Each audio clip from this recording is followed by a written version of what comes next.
కానీ మొన్న అసెంబ్లీలో అర్ధరాత్రి దాకా పెట్టి రేవంత్ రెడ్డి గారు కేసీఆర్ గారిని తిడుతుంటే దయ్యాలు వేదాలు వాళ్ళు ఇస్తున్నట్టు అనిపించింది నాకైతే. దానికి ఈయన హీరోలాగా ఎదుర్కొన్నాడు, ఈయన 6 అడుగుల బుల్లెట్టు అని పార్టీ అంతా ట్వీట్ చేస్తే, మరి 6 అడుగుల బుల్లెట్టు ఎవరికి గాయం చేస్తుంది? ఎండ్ ఆఫ్ ద డే ఇవాళైతే నన్ను గాయపరిచింది, రేపు రామన్నను గాయపరుస్తారో కేసీఆర్ని గాయపరుస్తారో. జాగ్రత్తగా ఉండండి రామన్న, నేను చెప్పేది ఏం లేదు, జాగ్రత్తగా ఉండండి, కేర్ఫుల్గా ఉండండి. అట్ ద సేమ్ టైం ఈ హరీష్ రావు గారి కారణంగా గమ్మత్ ఏముంటుందంటే, ఒకసారి హంపీకి పోతారు వీళ్ళందరూ, మీ అందరికీ తెలుసు ఆ స్టోరీ. హంపీకి పోయి పాటలు పాడుకుంటారు, మొత్తము చాలా మంది కలిసి కేసీఆర్ గారిని చాలా అవమానకరంగా మాట్లాడతారు, ఒక పార్టీని వెన్నుపోటు పడదామని డిజైన్ చేశారు. ఇదంతా వీరికి తెలుసు, హరీష్ రావు గారికి తెలుసు. నేను ఆ రోజు సాక్ష్యం ఉన్న హరీష్ అన్న వచ్చి లిటరల్లీ రామన్న చేతులు పట్టుకొని, అరే మామయ్యకి ఎప్పుడు సింక్ ఆర్ సేల్, నేను మామయ్యతోనే ఉంటా అని చెప్పి అక్కడ మాట్లాడుకున్న వాళ్ళందరూ వెబసార్ దగ్గర అవుట్ చేసిండి. ఆ తర్వాత పర్యవసానంలో ఈటల రాజేంద్ర అన్న బయటికి వెళ్ళడం. ఈ మహానుభావుడు వల్ల జగ్గారెడ్డి దగ్గర నుంచి మొదలు పెడితే, చెరుకు శ్రీనివాసరెడ్డి ముత్యంరెడ్డి అన్న కొడుకు దగ్గర నుంచి మొదలు పెడితే, రఘునందన్ రావు గారు, మైనంపల్లి గారు, విజయశాంతి గారు, విజయరామారావు గారు, ఆయన పాత పెద్ద ఆయన ఉండే ఈటల రాజేందర్ గారు, వీళ్ళందరూ పార్టీలోకి వెళ్ళి పోయినారు కదా, పోలేదా? ఇవన్నీ హరీషన్న చేసినాయి కాదా? ఆనాడు దుబ్బాక ఉప ఎన్నిక ఎందుకు ఓడిపోయినాం? దుబ్బాక ప్రజలకు ఇప్పటికి కూడా గుర్తుంటుంది. వాళ్ళందరూ ఒకటే మాట చెప్తారు, ఈయన సిద్దిపేటకు తప్ప రూపాయి రానియాడు దుబ్బాకకు, ఈయన వచ్చి ప్రచారం చేసిండు కాబట్టి మేము ఓటేయాలని ఓపెన్గా చెప్పారు ఆనాడు ఎన్నికలలో. దానికి ఏం రాపించుకుంటాడు ఈయన పేపర్లల్లో? ఒంటరి పోరాటం చేసి ఓడిన హరీష్ రావు. అసలు ఓడిపోయింది మీ వల్ల కదా. మీరు మీడియా మేనేజ్మెంట్లో సూపర్ అలా డౌట్ ఏం లేదు. రామన్న యూట్యూబ్లు మేనేజ్ చేసి నా మెయిన్ స్ట్రీమ్ మీడియా మేనేజ్ చేస్తాడు అంతే, అంతకుమించి వేరే ఏం లేదు. నేను రామన్నని రిక్వెస్ట్ చేస్తున్నా, మీరు కూడా ఆ స్కిల్ నేర్చుకోండి అన్న. అట్లనే ఈటల రాజేందర్ గారు ఉప ఎన్నిక దగ్గరుండి హరీష్ అన్న గెలిపిలేదా అండి ఈటల రాజేందర్ని? ఆనాడు పీసీసీ అధ్యక్షుడిగా ఉండి రేవంత్ రెడ్డి గారు ఏమంటారు, కాంగ్రెస్ పార్టీ ఓడిపోతుంది ఇడా అని చెప్పి ఆయన ముందే డిక్లేర్ చేసిండు, ముందే చేతులు ఎత్తేసిండు.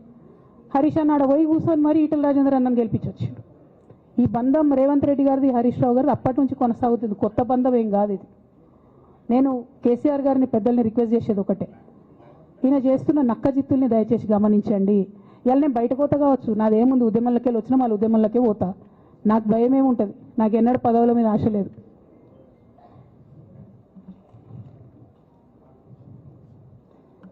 పార్టీ నుంచి వచ్చిన ఎమ్మెల్సీకి స్పీకర్ ఫార్మాట్లో చైర్మన్ గారికి నేను పంపుతా ఉన్నాను రాజీనామా పత్రాన్ని.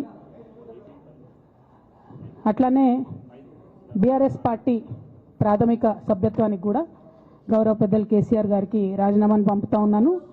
దీన్ని మన రావుల చంద్రశేఖర్ రెడ్డి గారికి తెలంగాణ భవన్కి వారికి నేను పంపుతా ఉన్నాను.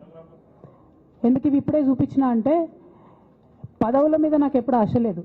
మేము ఉద్యమంలోకి వచ్చింది ఎందుకంటే మా నాన్న ఒక్కరు ఇంత ఒంటరి పోరాటం చేస్తున్నారు, ఎంత వీలైతే అంత ఆయనకు మద్దతు ఇవ్వాలని వచ్చినాం. ఆనాడు మేము ఉద్యమంలోకి వచ్చినప్పుడు పార్టీ అధికారంలోకి వచ్చే ఆస్కారమే లేకుండే, తెలంగాణ వస్తుందో రాదే అనే అనుమానాలు అంతటా ఉండే. మేము ఉద్యమంలో కొట్లాటలో లాఠీ దెబ్బలు తినడం కోసం, జైల్లోకి పోవడం కోసం ఆనాడు వచ్చినాం ఉద్యమంలోకి. అధికారంలోకి వస్తామనుకొని రాలే. రామన్న అయినా నేనైనా కేవలం నాన్న కోసమే వచ్చినాం ఉద్యమంలోకి. అందుకే మా కుటుంబం మీద కుట్ర. ఈ కుట్రను గమనించమనే నేను మా కుటుంబాన్ని కోరుతా ఉన్నా. ఇక పెద్ద సార్కు నీడలాగా సంతోష్ రావు గారు ఉంటారు. ఇక సంతోష్ రావు గారి గురించి 2 నిమిషాలు చెప్తా, అంత పెద్ద సీనున్న మనిషి కాదు కానీ చెప్పాలి. ఎందుకంటే కూరల ఉప్పు ఎట్లుంటుంది ఈయన అట్లా అన్నట్టు, ప్రతి దాంట్లో చెడగొట్టడానికి కొంచెం ఉండాలి కదా అట్లాంటి వాడు. కాబట్టి చెప్పక తప్పదు ఈయన గురించి. చెప్పులో రాయి చెవులో జోరిగా అంటాం కదా, అట్లాంటి టైపు. కాబట్టి ఖచ్చితంగా చెప్పాలి. విషయం ఏంటంటే, ఈయన ధనదాహం ఎట్లాంటిదంటే సంతోష్ రావు గారిది, రామన్న కాన్స్టిట్యున్సీ, కేటీఆర్ అన్న కాన్స్టిట్యున్సీ నేరెళ్లలో ఇసుకలారి గుద్ది ఒక దళిత బిడ్డ చనిపోతాడు. సరే, దాని మీద పాపం అక్కడ ఆ రోజు అందరు యాజిటేషన్ చేస్తే, ఈయన సంతాన అడ్వాంటేజ్ ఏంది, ఇక్కడ కూర్చుంటాడు కదా సార్ దగ్గర, సీఎంఓలకి వెళ్ళి ఫోన్ చేసి అక్కడ ఉన్న పోలీసు వాళ్ళందరినీ ఒత్తిడి పెట్టి 7 దళిత బిడ్డల్ని కొట్టినరండి. 3-4 సార్లు 3rd డిగ్రీ వేస్తే ఇలా 7 కుటుంబాలు కూడా వాళ్ళు ఎందుకు కూడా ఏ పని చేసుకోలేనటువంటి పరిస్థితులలో ఆ దళిత బిడ్డలు ఉన్నారు. అది మొత్తం రాజకీయంగా బ్లేమ్ అంతా రామన్న మీదకి వచ్చింది. ధనదాహమేమో సంతన్నది, నేరం చేసిందేమో సంతన్న, వీడికెళ్ళి ఫోన్లు చేసి ఒత్తిడి చేసి కొట్టిపించిందేమో సంతన్న, చెడ్డ పేరేమో రామన్నకు వస్తుంది. ఈ ఎగ్జాంపుల్ చెప్పడం కోసమే నేను ఈయన గురించి చెప్తున్నా, వేరే ఏం లేదు. ఇక సరే టానిక్ వీనిక్ ఈ వీటిలో వచ్చిన కేసులు ఏమవుతాయి? రేవంత్ రెడ్డి గారు ఆర్భాటంగా ఒక అనౌన్స్మెంట్ చేస్తారు. నేను ఇంతకుముందు చెప్పిన కదా మ్యాచ్ ఫిక్సింగ్ ఎట్లుంటుందంటే 1 డే న్యూస్ అవుతుంది, టానిక్లో ఈయన మీద కేసు పెట్టిరని. 3వ రోజు పోలీసు వాళ్ళు ఎఫ్ఐఆర్ కొట్టేసారు. అది మీరు ఇంకా కనుక్కోండి. క్వాష్ చేసేసారు, కేసు మూసేసారు. ఏం అండర్స్టాండింగ్ ఉంది ఎందుకు మూసేసారు? At the same time Harithaharam, తెలంగాణకు హరితహారం అని పెద్దలు కేసీఆర్ గారు పెద్ద కళతోని 230 కోట్లు అక్కడ గోబీ డెజర్ట్ల వాళ్ళు చెట్లు పెట్టి చైనాను కాపాడుకున్నారు. మనం అదే స్థాయిలో తెలంగాణను బాగు చేసుకోవాలని పెద్దసారి హరితహారం అని పెడితే ఈయన దాంట్లో నకిలీ ప్రోగ్రామ్ గ్రీన్ ఇండియా ఛాలెంజ్ అని పెడతాడు. తెల్లారులేస్తే సినిమా వాళ్ళని తీసుకురావాలి, రోజు ఒక ఫోటో వేసుకోవాలి. దాని వెనుక ఉన్న కుట్ర ఏంటంటే జీవో అమెండ్మెంట్ అవుతుంది సంతోష్ గారి గురించి. ఆ ఫారెస్ట్లను 10% ఇన్కమ్ ఎవరన్నా ఇస్తే అమ్యూజ్మెంట్ పార్క్లకు ఇస్తారన్నట్టు. దానికోసం జీవో అమెండ్ అవుతుంది. దానికి ప్రభాస్ గారిని, చిరంజీవి గారిని, అనేక మంది సినిమా స్టార్లను మోసం చేసి వాళ్ళని తీసుకుపోయి వాళ్ళతో ఫోటోలకు పోజులు ఇప్పించి ఫారెస్ట్లను కొట్టేయాలని ప్లాన్ అయినది. ఇక ఈయనకి 2-3 మనుషులు ఉంటారు సంతనకి. ఆయన పోచంపల్లి శ్రీనివాస్ రెడ్డి అని ఎమ్మెల్యే. ఇది నాకు విషయం ఎవరు చెప్పారు అంటే మన పల్లరాజేశ్వరరెడ్డి అన్ననే చెప్పిండు. మీకు ఏమైనా డౌట్లు ఉంటే ఆయన అడగొచ్చు. ఈ పోచంపల్లి శ్రీనివాస్ రెడ్డి అనేట ఆయన వరికోల్ అనే ఊరు, సామాన్య కుటుంబం, మధ్యతరగతి కుటుంబం.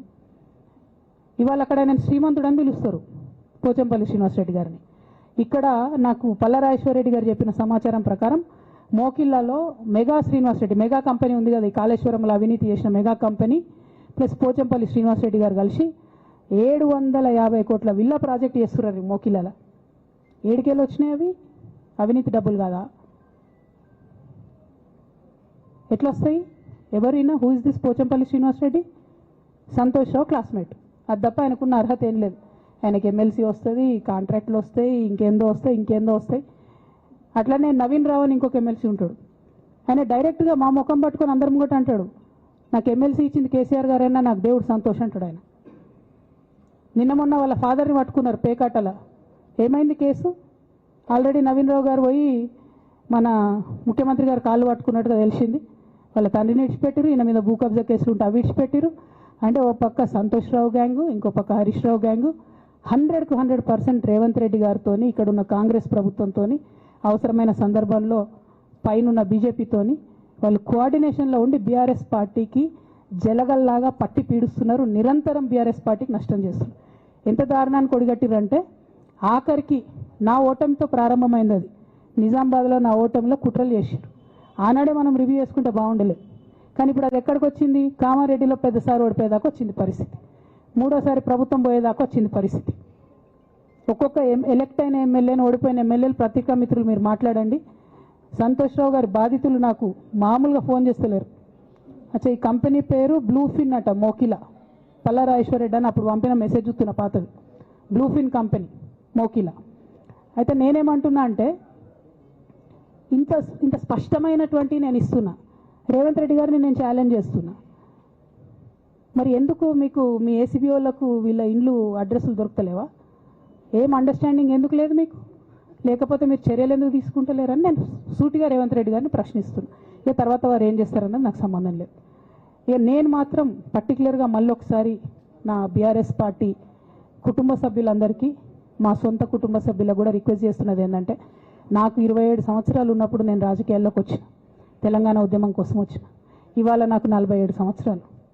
అంటే నా 20 సంవత్సరాల జీవితం అంతా కూడా నేను బీఆర్ఎస్ పార్టీ కోసం, కేసీఆర్ గారి కోసం, తెలంగాణ జాగృతి కోసం, తెలంగాణ ప్రజల కోసం, తెలంగాణ ఆడబిడ్డల కోసం నేను గడిపిన. సడన్గా ఇవాళ నీకేం సంబంధం బీఆర్ఎస్తో అని, నువ్వెవరు అని చెప్పి సస్పెన్షన్ ఒక్కసారికి పంపిస్తే చాలా బాధాకరంగా ఉంది. పర్వాలేదు, అయినా నాకు ప్రజలు ఉన్నారు, నేను వాళ్ళ దగ్గర పోతా, వాళ్ళతో పాటు ఉంటా. కానీ బీఆర్ఎస్ పార్టీలో ఉన్న నాయకులకు, కార్యకర్తలకు రిక్వెస్ట్ చేస్తాను, సోషల్ మీడియాలో వచ్చే పిచ్చి పిచ్చి పట్టుకొని ప్రజాప్రతినిధులు ప్రెస్ మీట్ పెట్టిరు నిన్న భవన్లో. నేను నిన్న మొన్నటి రోజు వాళ్ళ మీద ప్రెస్ మీట్ పెట్టినప్పుడు ఏమన్నా, కేసీఆర్ గారికి నష్టం చేసిన పార్టీ ఉంటే ఎంత పోతే ఎంత అన్న. సోషల్ మీడియాలో ఉన్న బీఆర్ఎస్ పార్టీ కొంతమంది దుర్మార్గులు ఉన్నారు, సోషల్ మీడియా వింగు చూసేటోళ్ళు. వాళ్ళ ముంగట విషయం కట్ చేసిరు. ఏది కేసీఆర్ గారికి నష్టం చేసిన విషయం కట్ చేసి బీఆర్ఎస్ పార్టీ ఉంటెంత పోతెంత నేను అన్నా అని చెప్పి ప్రచారం చేస్తున్నారు. నాదే పార్టీ బీఆర్ఎస్ పార్టీ. 20 ఏళ్ళు నేను కష్టపడ్డా, నేను తెలంగాణ జాగృతి పెట్టి ఇండిపెండెంట్గా పనిచేసినప్పుడు